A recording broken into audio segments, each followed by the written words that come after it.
In life, there are moments when a small act of generosity leads to unexpected opportunity. With this little youngster, that was the situation. His entire world fell apart after he lost his job for assisting a crippled guy. But what occurred next will bring tears to your eyes. In a terrible accident, Lucas Brown, being barely 18, lost both of his parents. Being the only child, he was forced to live by himself in the house they constructed. He barely made it by every day for 2 years, thanks to the funds his parents had left behind. But he was unable to continue his study due to financial constraints. Lucas made the decision to acquire employment since he didn't want to become homeless. He could then take care of himself and meet his fundamental requirements in that way. Luckily, he was able to secure employment as a grocery cashier. He got along well with the patrons and liked his job there. They quickly grew to adore him for his kindness. Mr. Benjamin, his supervisor, never gave a damn about the way he handled the store patrons. Instead, he was a sour, middle-aged man who was focused solely on getting money. Lucas's charity one day altered his life forever. When a man entered the store that he had never seen before, it was not a bright Friday afternoon. The man was crippled and walking with a limp on 2 movable elbow crutches. Lucas saw that the man was having difficulty pushing the shopping cart and was finding it difficult to obtain the items he needed. As the guy served other clients, he watched him closely. After a few minutes, the guy was standing directly before him. The small youngster grinned broadly and said hello to the man. "Young man, how are you doing? You have the most amazing personality.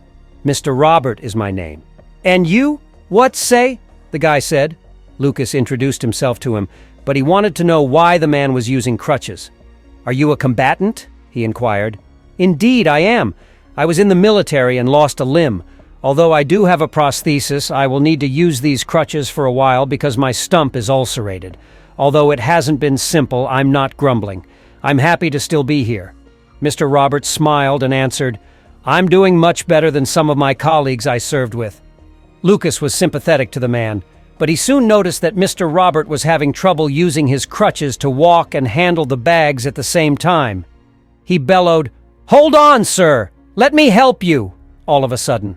Lucas requested the other customers waiting in line to move on and give him a few minutes. He then went up to the man and gave him assistance with his shopping bags. He said Mr. Robert farewell after assisting him in getting into a cab. His supervisor was standing with his arms folded as soon as he returned to the grocery. The ferocious expression in his eyes told him his employer was furious. "How have you been spending this time? How can you quit your work to pursue another opportunity?"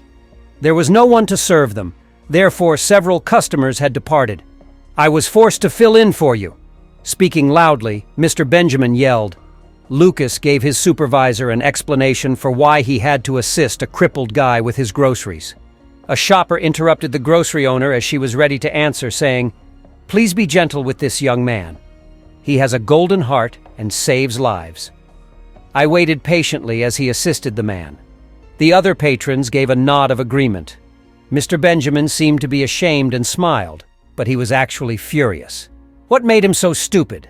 The guy wondered. Doesn't he know we'd lose more money by leaving his post? Once the workday ended, he summoned Lucas to his workspace. There was a brown packet in his hands. Regretfully, Mr. Benjamin showed little concern for the way he handled the shoppers at the grocery store. He gave the lad the envelope as soon as he entered his office and said, "Listen to me. I don't care what those customers said earlier today. Your purpose here is not altruism, it's work. Are you aware of the amount we lost today as a result of your job departure?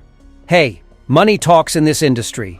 Money really is everything in life, but you are unable to comprehend it. I'm tired of your negative outlook. You've got the boot." Lucas found it hard to believe. He didn't understand why he was dismissed by his boss for lending a helpful hand to a stranger. He knew that pleading for pardon would not accomplish anything. After gathering the brown envelope, he left the supermarket. The 20-year-old was so upset and preoccupied with his thoughts that he was unaware when tears began to fall down his cheeks. He realized he needed to get a new job quickly because he had no one to support him. He began his job search the next morning. Sadly, days stretched into weeks, and he was still unable to find employment. He was quite concerned. He had no idea that his life was about to take an irreversible turn. He was waiting for a bus into the city at the bus station one sunny morning so he could get on with his job quest. He was lost in meditation, his parents' memories replaying themselves. He thought back to how he never had to fight to have anything. Everything was well till they died. If you two were here right now, Mom and Dad, I wouldn't be in this mess. With tears streaming down his face, he muttered, "I genuinely miss you both." Abruptly, a black vehicle approached him, and he heard a well-known voice say, "Hey, young fellow, what is the issue? Need help getting to the grocery store? I'm confident I can assist you with it." Lucas recognized him as the crippled guy he had assisted a few weeks prior. He said, "Hello, Mr. Robert. It is good to see you once more. But I'm not heading to the grocery store. I was dismissed there, therefore I don't work there anymore." The old guy appeared surprised. He was baffled as to why. Lucas was questioned why he was dismissed after he was led into his car. Lucas was hesitant to divulge, but in the end, the veteran's perseverance paid off. "My boss fired me because I helped you," Lucas stated. He remarked that assisting people wasn't part of my profession, and that I had been away from it for too long. Mr. Robert broke out in sadness because he thought he was to blame for Lucas's bad luck. Mr. Robert inquired as to any other employment options other being a cashier. In response, the boy said, "Well, I'm very good at drawing. I had always wanted to attend college and study architecture since I was a little child. But I had to give up my childhood aspirations and hunt for a job because I lost my parents a few years ago." In a short while, Mr. Robert asked in his soothing, deep voice whether he would want to return to college and pursue his desired course. "I can assist you since I am the CEO of an investing company." Lucas found it hard to believe. He instantly took the man up on his offer. Not only that, but the man gave him a monthly stipend that was quadruple his pay from the grocery. He enrolled in a metropolitan college a few months later. After 4 years, he had finished his education. Soon after graduating, he secured a lucrative job. He was lounging at a restaurant one weekend when he noticed a familiar face. Mr. Benjamin, his former employer, was identified, but something didn't seem quite right. The man had an odd appearance. Lucas walked over to his old employer, who knew who he was right away. "Sir, good afternoon. You appear distressed. Is everything in order?"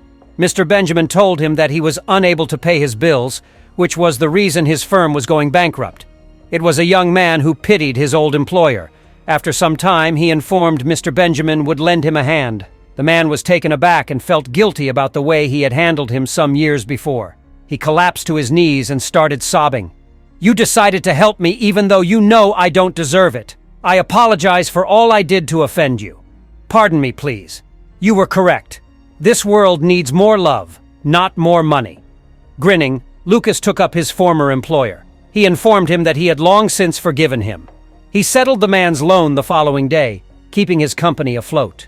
Since then, Lucas has continued to be among the finest clients of the shop. What then have you taken away from Lucas's tale? Post your ideas in the comments section. Until we meet again,